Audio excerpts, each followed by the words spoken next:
Hello YouTube, this is Rishkith. Wanted to do a review of an old game. This is Vor the Maelstrom. How many of you are actually around long enough to remember this? Probably not a lot of you. This was published in '99 by FASA Corporation. One of the last few games they did before shutting down business. Not because of being unsuccessful. In fact, Vor was doing quite well at the time. When FASA closed its doors and disappeared not because of lack of success but due to legal reasons. So many people still play old games. The reason I specifically wanted to cover this is of the rule set here in the base game. It has a very interesting, unique setting. The idea was to, I think, make it so that you could have just about anything.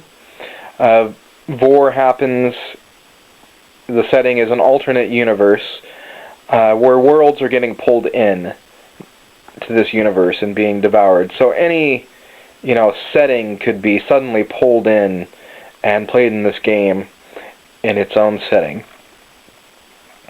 It's for those of you who are playing an old game that's gone away or want to do something unique or different. The setting is really perfect for playing any other miniatures game. You want it to be green army men versus plastic spiders. If you have a friend who plays Starship Troopers but you're dead set on playing Necromunda, whatever,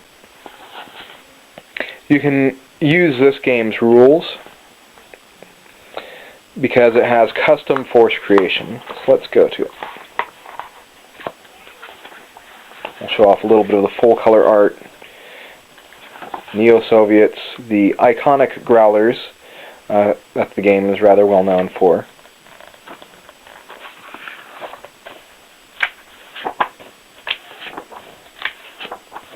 Should have speed tabbed this, shouldn't I? So, custom force creation. The idea is that you can give stats to anything you want to play.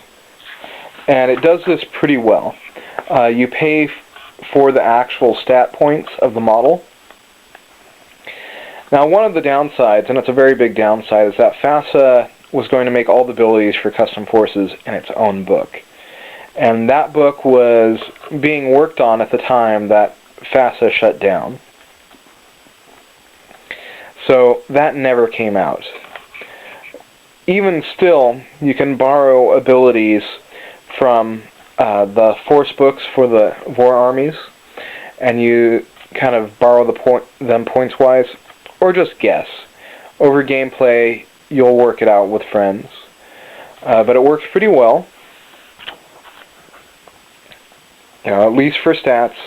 Again, creating your own abilities, it's kind of hit and miss to bring things over. The rules work fairly well. It's based on army forces, so this isn't a hero game like Anima Tactics. It's more like Warhammer or Hordes, where you have a force of guys that are clashing against each other. So gameplay is based on squads or individuals. You activate a squad of units or an individual, and squads can take their activations together. Similar to how War Machine or Hordes works. In fact, in my opinion, War Machine and Hordes borrowed a lot from Vor. Trollbloods, for instance, have an art style that's very similar to Growlers. Take that as it is. In many ways, I don't play War Machine. I like the Vor rule set better because it can reward aggressive play without punishing smart defensive play. So it's squad-based activation. They have a movement point system where you spend those movement points either on moving. So most things move pretty similar, 10 or 12 inches a turn. And then they can use, instead of moving, some of those movement points for attacks. It varies on the weapon that each unit has. Rules for melee combat and range combat. So they don't all play the same, and with their stat system, it can work out to be fairly balanced.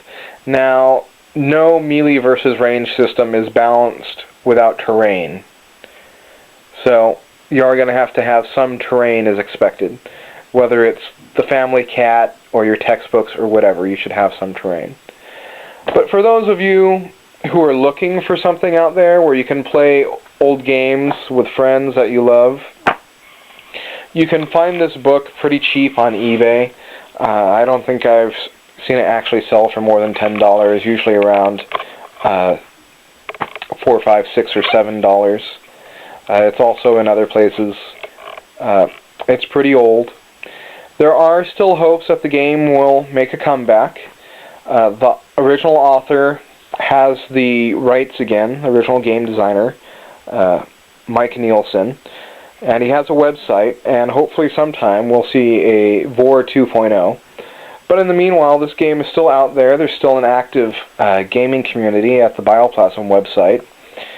So if you're interested in something that'll allow you to play just with any force, play your favorite game against an opponent who plays a completely different game, this book is worth a try. It's not as robust as it could have been, but there's not much else out there that does this, unless you want to play some free system, what is there, No Limits, or a few others. But this gets it done. Later. Thanks for watching.